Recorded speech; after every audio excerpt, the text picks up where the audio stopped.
ulo. Pa natin. Tamis. Hindi ko pa naman kinukuha yung mga ganito kaliliit. Kasi akala ko maasim.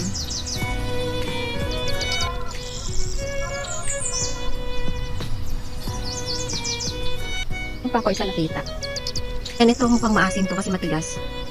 And ito naman, tatry natin to kasi ito malambot siya. Pero parang dalawang araw yata ito.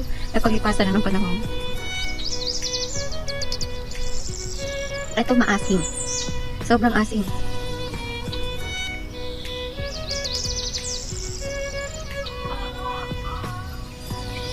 Hindi siya kagaya nung una kong tinikman. Sobrang tamis. Itong sobrang asim. And itong isa naman, mas lalo itong maasim kasi matigas pa.